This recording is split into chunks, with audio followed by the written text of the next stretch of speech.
So my concept of a good podcast is like a good talk show. I love a good talk show on radio. Now that not many people listen to regular radio, I kind of miss that. Actually, you'd be surprised. Radio is doing a lot better than like TV or Really? traditional media. It's the only traditional news source. So it's way out competing newspapers, obviously. It's way out competing TV, and it's not out competing the internet, obviously. But it's actually still growing, I think. Yeah, I guess my radio listening patterns depend on what vehicle I drive. And if I'm really poor and I can't afford XM radio, then I listen to regular radio. I've But never had a car that's even been an option. well, there's been times in my life where I'm like super like got tons of money and XM radios like peanuts to pay for, and then there's times where the $30 a year or whatever it is like way a lot of money. So, but right now I have two vehicles. I have XM radio, and I like it. So, but there are some really good talk shows on it too. But as far as regular radio, Are there even talk shows that aren't political? yeah, I yeah, thought- they got tons of different ones. I mean, all kinds. So just of, a radio show. yeah. Okay. So that's what I was thinking. Like some of my favorite radio shows ever are like Car Talk. Have you ever listened to Car Talk? Oh yeah, the Click and Clack. the car talk guys were the ones that they did a round of like pranking, right? Oh, I love them. I've listened to like tons of different ones, and they're always joking. And I think seems like one of them passed away. We're gonna have to do a little Google search again. Car Talk. And to me, that's one of the best talk shows ever because what they do is they have people call in with their car problems, and it's kind of funny because people are like, well, let me make the noise that my car's making on the phone. So, Okay, we're thinking of the same show. yeah, it's really cool. But I think one of the brothers may have passed away. But I believe it was Car Talk, where the lady called in complaining about the Animal Crossing. huh, Have you heard that? I don't. So she calls in and she's very irritated that the government has put all of the deer crossing and the cattle crossing signs in like high speed highways. Really? And she feels like it'd be safer if you moved them into residential Oh. areas. That's too funny. And they keep trying to tell her, they're like, well, you seem to think, right, that wherever we put those signs, that the animals are just reading those signs and that's where they cross. That's And not hilarious. just those are placed where there are unusually high populations of that animal. Yeah. And she can't get it. She just doesn't understand. Maybe what we should do is on this talk show that we have set up here is maybe we should find out who out there is a animal remover, like the guy that goes and takes the animals off the road. No, the roadkill. The roadkill guy. Is there a name for that? Nah, roadkill guy. So I have a family member. Well, my wife's family lives in a little town in Utah, and they had this stretch of roadkill like alley where the deer would cross. And I swear, there are like hundreds of deer get hit there every year. And they finally made a fence where they can go underneath the road. But the guy that picked them up, like he would go pick up like 10 or 15 deer every night that got hit on this highway. Just bizarre. Like, be kind of fun to like call that guy up and just. So if you're a roadkill guy out there, call us up and let's talk about your job. It'd be really interesting. Maybe that could be our podcast. Maybe we could just review other people's jobs. Yeah, that's possible. That would be really cool, actually. I think One of my favorite. that's like a winning idea because you've had quite a few jobs. Oh yeah, I'm very young, but I think I've had 6 or 7 things that could be qualified as jobs. Sure. Yeah. I've seen things. I've had tons of different jobs. Like I used to pick up trash in parking lots when I first was starting out. Actually, it was really cool. When I got married, I was doing these trash pickup jobs, and I had like 4 different shopping centers. I was picking up trash like in the middle of the night. I'd take a bucket, like a 5-gallon bucket from Home Depot with one of those little picker up sticks. I'd go around and pick up trash and cigarette butts and empty the trash cans out. And it was quite the experience. That was a real job. Oh, no, yeah, it was a real job. Why? Well, wait, is there not like a sweeper that... No, it's called a porter or a day porter. You pick up a cigarette butt, like one by one out of the whole parking lot. Oh, yeah, you'd pick them up. I'd pick them up all night, and then I'd go to sleep for a couple hours and then wake back up and go to school. And so when I got married, my wife was like, dude, this is going to take you forever. I'm like, yeah, it takes me all night to do these. So she like said, well, why don't we do this on rollerblades? You were married and your full-time job was still picking up trash. Well, it was like one of my jobs. I had another job too. Whoa. Like I worked, I always have more than one job, but so we got on rollerblades and we would like cruise around in these parking lots at like 2 or 3 in the morning, picking up cigarette butts and diapers and like bean burls that got smashed in the... No, I'm not kidding, man. It was like, and I can't even remember what I made, but it was like minimum wage, of course. It's actually quite the experience. Oh yeah. And like, you kind of got used to like the routine of like where the major oil spill was going to be. Like people would park, like the workers would park right there and they would like, I swear they went through like a quart or 2 of oil every night or every day while they're parked there. And then they would leave and we would have to clean up the oil because people would track it in. And we'd pick up, like one of the shopping centers had like a smoke shop where they sold tobacco, and like there was this bucket every day full of like cigarettes, like butts, tons of them. Anyways, that was a... We are recording. Yeah, we're recording. Yeah, it's going. Positive. I'm positive. Okay. 100%. I just had a mini heart attack because I looked over and it was green. It wasn't red. No, we're recording. Yeah. Sorry to interrupt you. Go back. That's all right. I'm just going off on a tangent. But anyways, that was one of my fun jobs that I had. So yeah, I don't know if I want to get like trapped into like only about jobs, but maybe we could start out about that, you know. I think like it gives us a lot of room for expansion, right? Because like a lot of what we talked about involving in the podcast was I mean, it's, you know, that can be our topic, you know, our theme is we talk about the jobs, but obviously like we can talk about anything that relates to that job. Yeah. You know, for any given topic we would normally talk about, there's somebody whose job it is to manage that, you know? Yeah, somebody's got to have a job for like just about everything. So there's all kinds of weird jobs out there. Yeah. Like one of my favorite dudes is Mike Rowe that does the dirty jobs. Dirty jobs. Yeah. Of course, he does a lot of other things. Hey, Mike, how you doing out there? Hope you're listening to our podcast. For some reason, I feel like Mike Rowe, of all the celebrities on Earth, is the most likely to listen to our show. Yeah, perhaps. Maybe he's gotten too cool for us. No. I would love to have Mike Rowe call me up and have him on our podcast. Okay, that's our ultimate goal. How's that sound? That's the ultimate goal. Is we want to get so good at reviewing people's jobs that Mike Rowe becomes our celebrity co-host. Yeah. My phone's ringing, but we're gonna pass on it. Bob can wait. Yeah, he just probably has a question about something, or my fax machine didn't work. Who faxes now?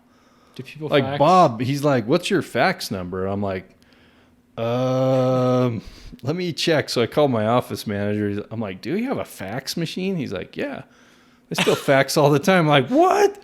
I've faxed for like 10 years, man, 15 years. I have never sent a fax. And if I was asked to send a fax, I would have no idea how to do it. It's just like a old school scanner. Basically, you put in this, the fax machine, dial the number, and it scans it and sends it. But like, who faxes? I guess Bob does. It's weird. Anyways. So yeah, I think maybe if we start out with our show is having people call in about their job. And well, we have plenty of content just ourselves. You could talk about some of the jobs you've had. Mm-hmm. if it's just work stories, if we can just tell stories Sure. from people's work, and then maybe talk about that subject more, I could at least do 10 episodes on my fast food job. Well, what's that's your endless content. I told you mine, picking up trash. What's your most interesting job, I guess? My most interesting, well, to me, they're all interesting. I could talk about any one of them for forever. Fast food, maybe. Yeah, Or- just to go on a list. I started off as a lemonade tycoon. What do you mean by that? Well, I made like $200 in my first day. Like selling lemonade, or Yeah, I was really good at it. dang, man, where did you do that out by your house? Well, that's the thing. So I don't mess around. I see my sister doing a lemonade stand. She's standing on the corner of our house where all of about 15 cars pass by, and I do this math in my head, and I say, this just doesn't make sense. This isn't going to work as a business. And so I went to the Bash's parking lot, which at the time All right. was Well, wait. Hold on. How old were you when you did this? 9. 9. Okay. All right. I'm impressed, man. Okay. So, Sorry, I didn't mean to cut you off. no, you're good. And I mean, I don't know. I've always just had that drive to be a millionaire, and I guess lemonade was my first attempt. Yeah. But no, it was super obvious to me, even as a child, that just like you got to go where the people are. People aren't going to come to your lemonade. Yeah. That's good business it's not thinking, right so there. like you have a town of 10,000 people, which admittedly is not that many, Yeah. with one grocery store. Everybody goes to that grocery store. So I set up shop right on the front steps of the Bashes. Did you get permission or anything? No, Oh, obviously not, because they're going to say no. And Sure. I started doing lemonade, and I made like a bunch of money. And Nice. while I'd harass people, I'd yell really loudly. Maybe they thought I was mentally ill, and so they were more willing to buy my lemonade. Like we but feel I charged. really bad for this kid. Yeah, and this wasn't any Kool-Aid crap. Like I don't mess around. This is real lemon. Well, I didn't squeeze the lemons. I bought lemon juice. But it was Sure. like real lemon juice, sugar. So it was ice. the real deal at age Yeah. 9, right? Oh yeah. Man. I want to say I based my marketing strategy off of a game called Lemonade World, Really? which was an early 2000s Flash game. But All right, hold on, Dallin. We're gonna have to push pause because Bob's calling me again. okay, Let's I'll finish my lemonade adventure in a minute. We're back. So we had to take a call because Bob is sending us a fax, and we had to find out if the fax went through in one of our other Yeah, offices. We went through 3 cans of compressed air to be able to get the fax machine dust free enough to work. Oh my gosh, is this Bob again? No, it's not Bob, but phone's blowing up today. Who's It's okay. My phone rings Okay. nonstop. So back to lemonade stand? yeah, that's what. So I would undercharge so that people would overpay me. So it was a quarter a cup. Almost nobody paid me a quarter. It's a quarter, huh? yeah, it's 25 cents for a cup of lemonade, but almost everybody gave me $1. Oh, nice. So I was Dude, making like $1 a cup. What I was gonna ask you is, what were you wearing? Were you like really scraggly looking too, and like probably? I never made the connection, but like we dressed very poorly as kids. Which I don't know. You've met my dad. He doesn't have the best fashion sense, and neither does my mom. So I think that just never. Maybe it was Connected with because them? what you were wearing. They were like, dude, this kid's like destitute, and we're gonna give him a little extra. It's Yeah. very possible. I hand built my lemonade stand as well, which Oh. I never thought of as attracting customers. It was made out of the paneling off of an old trailer. Was it really? So like, Did you like hand paint it lemonade, or did it have? oh like- yeah, oh yeah. That's perfect, man. That's awesome. I don't think I did, but I was probably considering doing some backwards letters on there just to sell it a little more. But oh yeah, my first day I made like over $100, Wow. and I invested all of that into buying lemonade supplies, and I went back at it, and I was at it for probably a week, Huh. and I was like grinding out the money, and I want to say it was like day 3 of my business. The supermarket started selling lemonade. They caught on, huh? Like, I don't know what kind of cosmic coincidence this is, because they've never sold lemonade before, and as far as I know, they've never sold lemonade since. Wow. But they were selling Like, like were a they- cup of lemonade Were they selling it in the store? in the store. Okay. It was like $3 for a cup of lemonade. Wow, you should have raised your price, man. What? I just think that's ridiculous. Like, part of me thinks Yeah. that they were actually so petty they didn't want to lose this competition. I don't know. But about day 7 is when the manager, I still remember his name. Did he come out and say, "What are you doing here?" Hopefully nobody from my hometown will listen to this. But his name was Brian. Yeah. I have this man's face engraved into my memories, even though I've only met him once. And he crushed your dreams. Yeah, he walked out and said, "This is private property." He says, "You know what? Go out there to the parking lot. You're welcome to sell. But you can't sell here on our doorstep." That's because And you were killing it, weren't you? No, well, I was set up.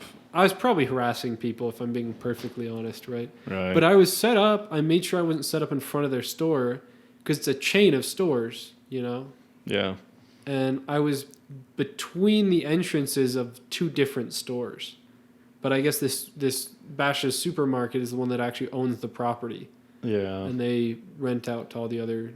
So if you were really savvy, you could have gone on like a well, maybe at that time you couldn't, but now you can go on a website with the county and find out where the property lines are at, and maybe set up right in the middle of the property line. I think that's and then just move probably over. still on the outside of the parking lot. They were Yeah. generous. They said you can go into one of the like curb. Yeah, curb areas They're there. not medians, but like the equivalent of a median in a parking lot. Sure. And you can set up your lemonade there. And I tried for about an hour, and then I called my mom and went home. Were the sales? It got super windy as well, Oh, and it wasn't okay. in a covered area. Were your and- dreams just crushed that you got kicked Absolutely, out of the... Yeah.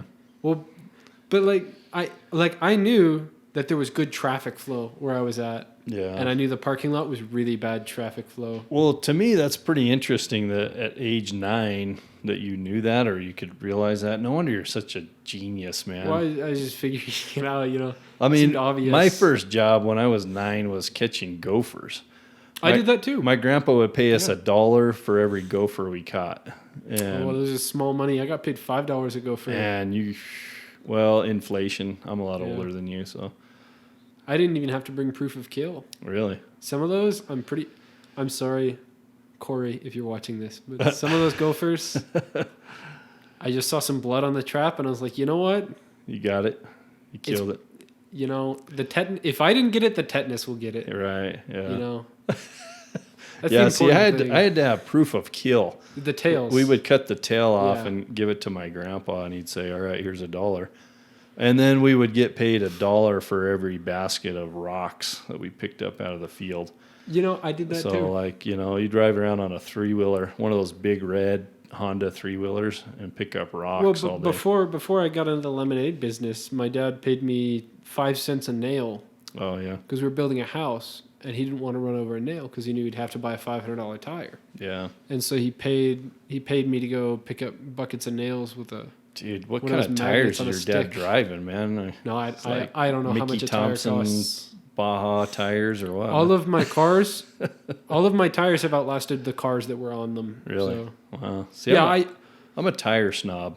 that Like, I put new tires on if they even look like they're getting old. maybe we'll cut this. I don't know. No. Still a worthwhile story. This is good. All right.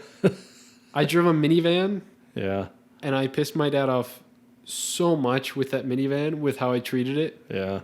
But in the end, I was right because none of my minor damage to that car could have stopped the overall destruction of that car, you know? Right. So, like, I ran the tires until literally the mesh was just coming out. And it was to the Sheesh. point where, like, I'd air up the tire, and I'd go out and I'd come back and there's no air in the tire. I just put more air in the tire. Really? And it worked for several days. You're crazy. And, no, eventually I got some used tires, Yeah. and I put those on there. See, I'm a tire snob. My grandpa was like, you always put brand new tires on. If they Why? look old, Why? you put all 4 new tires on. You don't change out one. You don't. All right, so it's people like you that let me be able to afford tires. Yes, you buy my used tires. Absolutely. I'm gonna, if they even look like they're getting old, I'm gonna buy a new set. Like, I don't even care. Going back to the van, at some point I knocked one of the side mirrors off Uh-huh. because they put a sign in the middle of the road, which they shouldn't do. Do you Knocked my side mirror off. Oh man. And How did we go from lemonade to minivan to tires? don't worry about it. Don't ask. That's why I said we might cut it. No. This is good footage here. Took the mirror off the side of the car. He got really mad. Ordered a new mirror. I said, "Don't worry about it." And I taped a bathroom mirror to the side. I was like, "There, it's fixed. Like you can duct see." tape or what? Yeah, I duct tape. And it looked terrible. And he said it was an embarrassment. He said it wasn't worthy of the dignity. All right. Huh. He's coming from a man who will wear a sweater over a Hawaiian shirt. Yeah. He's, But hey, there's Dignity. something about duct tape holding your mirror on. I mean, really. well, holding on your bathroom mirror. I even wrote. Oh, it was a bathroom mirror? Yeah, it was like one of the handheld bathroom mirrors. No way. And I just had that taped on there so you could see behind him. Oh, And wow. I wrote on there with Sharpie, objects in mirror may Be closer than maybe they closer appear. than they appear. Right. Wow, that's And I pretty thought it was creative. fine, but he didn't think so. And so he got all upset about it. I was like, Dad, it's an old car. Like, don't worry about it. Like, and I caused all this minor damage, right? And finally, when he started driving that car again, or my mom started driving that car again, he went out and bought all the stuff for it. And I kid you not, a week later, the car absolutely breaks down. Wow. He broke it as well. Sure. That's zero part on me. I knew there were cooling problems, so I never took it anywhere. Yeah. He tried to drive it to the valley. That thing Burned died. up. Yeah. And then while it was overheating, he tried to drive it back while it was overheating because he absolutely refused to call. Somebody to A come tow pick truck. him up. Yeah. It wasn't worth it. So that thing, that was gone. Well, so the first car I ever drove, well, actually, I'd say it was a truck, 1976 Ford I guess they called them F100s back then. Oh, they're like super wide ones, right? Yeah, and then we had a Dodge Omni. Now, that was a car right there. 4-door, no tent. The top was rusting over, and the doors, like the handles, if you pulled too hard, they would like break off. So like all three, there was like three handles that you couldn't open, and the fourth one was on the verge, so you always leave the window down just a little bit just in case. And that car was like just a perfect high school car for kids to drive around in, and we used to chase deer in the fields with it and like go like 100 miles an hour out in a field. And, How do you go 100 miles an hour in a field? Oh my gosh, it was crazy. Just on a dirt road? Yeah. No, I've never did something like that. For a brief time in high school, I did find it hilarious to park so absolutely close to other people that they couldn't open their car doors. Only to my friends. I wasn't the guy that Nice. did that to random people. Yeah. But yeah, I was really good at it. I could park within like literally an inch. Yeah. And this was obviously my passenger side against their driver's side. So they couldn't even get in, huh? They couldn't even get in. And I did hit a car once. Yeah, so I had a friend that did that. He had a orange Jeep. It was like a 1960s Jeep. In fact, you can still see that Jeep driving around. The family still has it. But he would do that, and we figured out that you didn't need the key to start his Jeep. And so we would steal it and drive it like way down the road and park it in these random places. And he would think it's... And he'd be like, dang it. And we're like, dude, don't park next to us, you know? What? Oh, so he knew you guys were driving it. You didn't... Yeah. I would have tried to gaslight the guy. I think he figured it out. But no, he was one of our good friends, but he would Well, always park like that. No, but so- you should have gaslighted him. You should have like Yeah, every probably. night he parks his car and you move it just slightly. You know, for years. Yeah, that's probably good. No, but we would take it in like really random places and like drive it up on like a block little like wall thing, and it would be like half tipped over, you know, things like that. And it was really fun. I think this town used to be funner, No, it was more fun. funner. Yeah. Yeah. Anyway, going back to the workplaces. Oh yeah, we I went think way off. I think so. That was a brief interruption of car talk into Yeah. the not hardly maybe we'll working do an podcast, episode on like first cars. How's that sound to you? and just throw that in there. First cars. I want this podcast to be about all kinds of random things. Okay. I don't. You know that you and I both get bored really easily. Oh yeah. With the same thing over and over. Oh yeah. Why do you think we've had so many jobs? I've had so many jobs. Yeah. It's been so It's unnecessary. because you get bored and I get bored. I've never been fired. Have you ever been fired? No, I can't say I've been fired. Yeah, I never have. I've had like I've quit jobs lots of times. so I guess not including the lemonade stand, I began my working life 6 years ago, and in the last 6 years, I've probably had a different job every year. Wow. But See, I started they weren't even bad jobs. 21 years ago, and I can't say that I've ever been fired, but I don't know how many jobs I've had. yeah. I always have more than one job, though. Oh yeah, me too. Like, I just Well, and then get bored. if you include all the things that I tried to do to earn money, that list is even longer. Yeah, You so know? maybe this should be like an entrepreneurial podcast, like how to make money in random ways. Because, like, I've done it. You've probably done it. I feel I like don't oversaturated market. Yeah. And I've tried to make money in a lot of different ways. I've never Yeah. succeeded at it. So Yeah. Well, I've made a lot of money and I've lost a lot of money. It just depends on. oh yeah. Well, if we're not including cryptocurrency / stock trading, Yeah. that was my attempt at making money that made me the most money and lost me the most money. Really. But it's a net loss. So See, I'm rather not afraid go of into it. cryptocurrency. If I can't touch it, I don't want it. You should be afraid of it. You know, like if I can't kick the tires or open the door. I'm sorry, Dave. Where's your money? Where's my money? Yeah, where's your money? Where is it? I don't have any. Yeah, exactly. Like your money is a bunch of ones and zeros in a computer somewhere. See, and that's what I'm saying is if I can't touch it, then I don't want it. So like I buy real estate and like things. Okay, but what I'm saying is like all of your currency, all the money that you have to go to the grocery store and do whatever, is also just ones and zeros. I get where you're coming from, but what I'm saying is I don't usually keep any money in the bank. Like if I have some money, I'm going to buy a piece of land or a house and it looks like I'm broke all the time, and I probably am, but it's because it's in real estate. And if it's like says crypto, like I don't want it. No, Man. you're backing out? Yeah, I'm done. I'm out. Okay. Well, tell us how you lost so much money. No comment. Well, Did you invest in some cryptocurrency that was fake, or was it no. like the It's all fake. the Nigerian prince sold you No, so I've never bought anything that was a straight up scam. I was Okay. always smart enough to avoid those. For anybody that knows anything about cryptocurrency scams, you'll know about BitConnect, Yeah.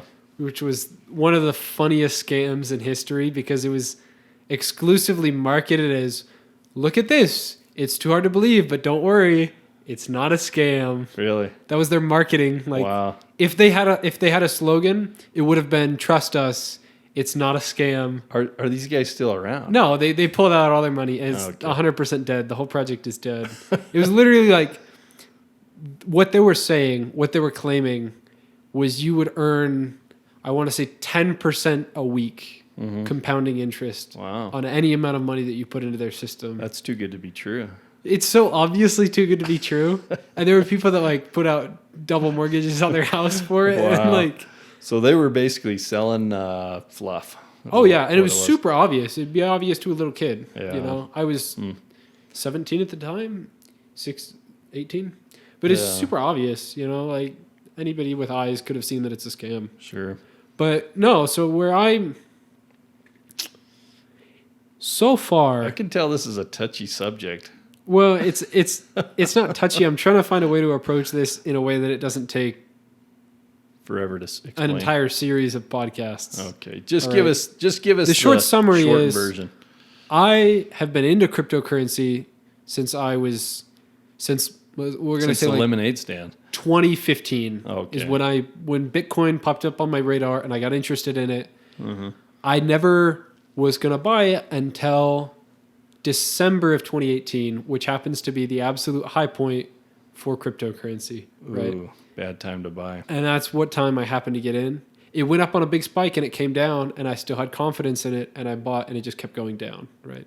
Yeah. And then, because I was smart about it, I bought in increments, right? Yeah. And I actually bought a lot while it was low and it went back up. And I was at a net profit of,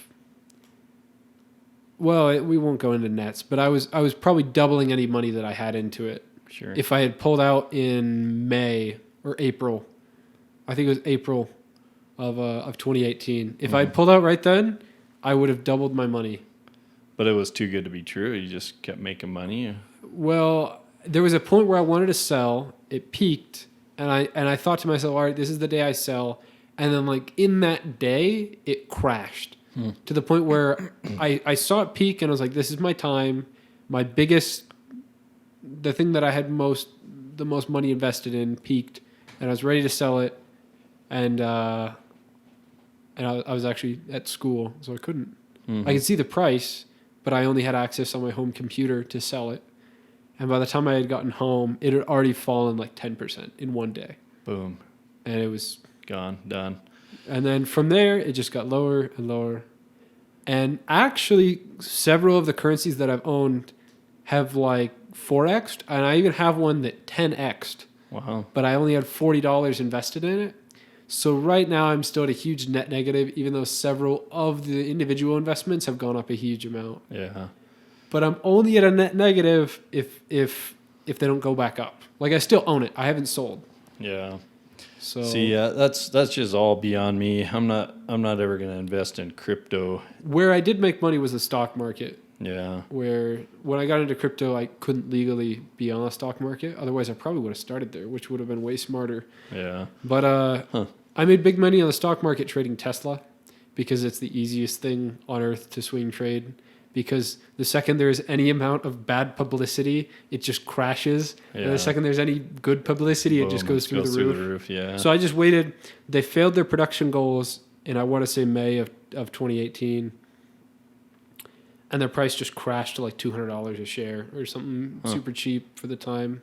Yeah. And then Elon Musk said he was going to take his company private for $420 a share. Yeah. Which is absolute ridiculousness. But the share price exploded, and I sold everything at like 380. So I doubled any money that I put into Tesla. Yeah. And then Well, last week when I was talking to Elon, he said it was like the best thing he ever did is to go private. He didn't take it private. No. No, he never did. No. Tesla? Come on. He did. You didn't know that? What? Where's your stock?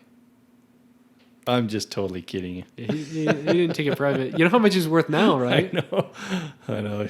So- you still have Tesla stock? No, I bought it at 200 and I sold it like 380. Like Yeah. doubling your money is beyond expectations here, right? Sure. But then again, now it's at 900. So I've doubled my money in the real estate world many times. Oh, yeah. Lots of On times. an individual project. Yeah, mostly on like land deals. I bought a piece of land when I was, lemonade stand age, probably. No, not that young, but bought a piece of land. Probably my first deal, I bought a property for like 70 something thousand, and then I split a bunch of it off, put in a little subdivision. Oh, yeah. And then I didn't actually make any money on the subdivision part, which I could have. The day I finished the subdivision, I had someone come to me and say, "Hey, I'll buy all your lots from you for $40,000 a lot," or something like that. And I was like, "Oh no, I'm going to build homes on them. I'll make way more money." Blah blah blah. Like 2 years later, the market just tanks, just dies. But before that, I had sold another little chunk of the property off for like $180,000, and I paid $70 for it. And so I still had the subdivision and the other lots, and so it was a good investment. I've heard so many stories of this where people have bought land for crazy low amounts of money, and then in an amazingly short amount of time, they flip the land. Yeah. And I don't know why everybody with money doesn't do it. Because as far as I know, as long as you don't sell during a crash, you can't lose money on land. Well, yeah, the reason why land is a little different than like stocks or cryptocurrency or things like that is because there's no like definitive dollar amount on what that land's worth. Let's say you bought a piece of land, a lot for like $40,000, say, or a tract of land for that amount. You paid for it, and your base cost at $40,000, but you don't know in 5 years from now what it's really worth. Even if the market crashed, it could be worth like $10 Or it could even be that you can't even give it away almost if the market's really bad. If it's really good, But you always have the option of just holding it, right? right? Like Yeah, you're not going to lose money holding the land. yeah. So land, it's a nice investment because you can't burn it down. Well, usually unless it has trees on it, maybe, but it doesn't like take any hardly management, or you have property taxes that you need to pay on it, but it's pretty stable and it sits there. If you're not going to use it, you just let it sit there. But my goal in real estate is to take a piece of property and make something better out of it, and then turn around and sell it. And so I guess what I mean is like if you're already rich, right? yeah, I see zero reason not to put a huge amount of your wealth into land.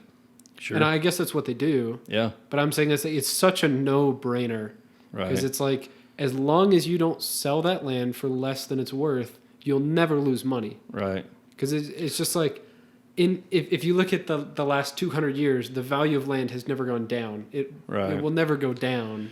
Well, actually, it has.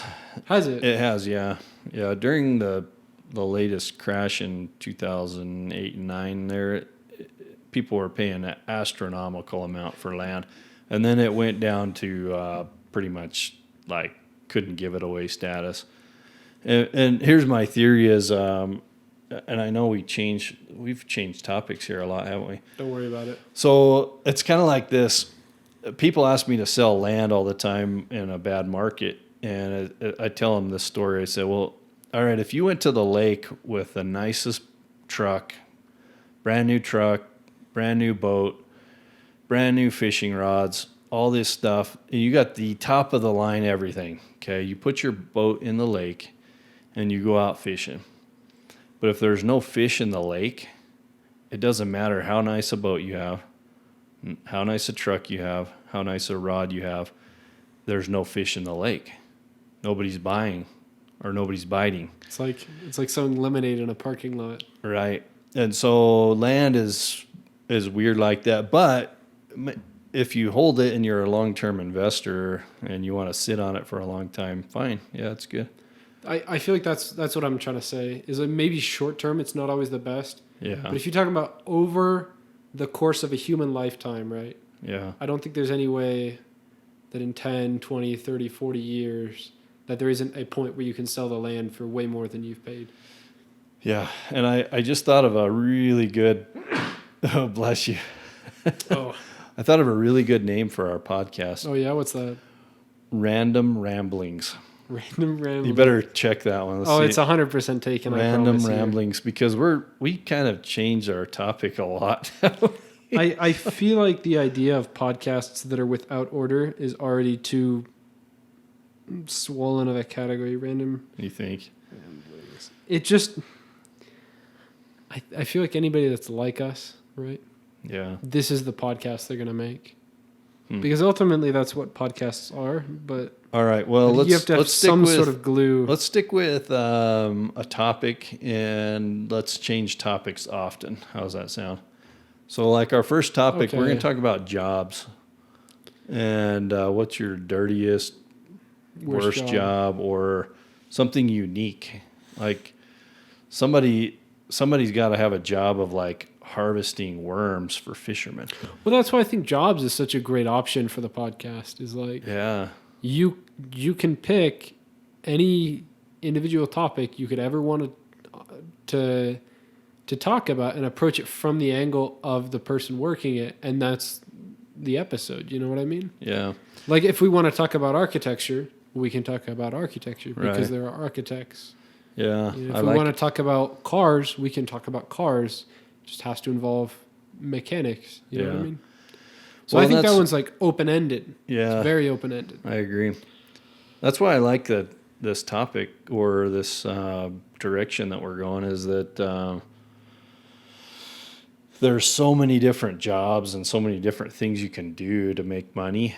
Like there's like millions of things you can do and millions of different directions you can go. And our world right now is in a place where we have that ability to do that. Oh, yeah. It's really cool. Like maybe back 100 years ago, you didn't have the option of being a cryptocurrency trader, you know, like you were a bean farmer or like You were a bean farmer, and yeah. all of your neighbors were bean farmers, Yeah. and everybody was a bean farmer. Everybody was a bean farmer or a blacksmith or something, you know, things like that. But If you're nowadays, lucky, I still feel it's like a 100-to-1 bean farmer to blacksmith ratio. Your odds are not very good. or an undertaker, you know, those It's were a good job. just back not a then. great time to be alive back then. Nowadays, I mean, people make money in crazy ways, Oh yeah. all kinds of different things. So maybe that's what we should do for our first topic is go with that. And I'm not sure how much time this one's 30 minutes. And I think the one before that was well over probably an 30 hour. minutes. Yeah. But So I don't maybe know how much. It depends on how much you want to cut out. Maybe we should wrap it up. Yeah.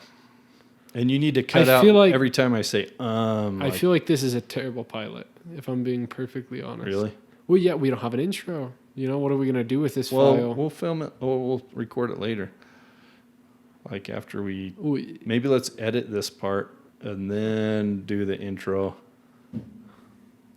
I really like it. This is like what I like to do is sit and talk and So this different is directions.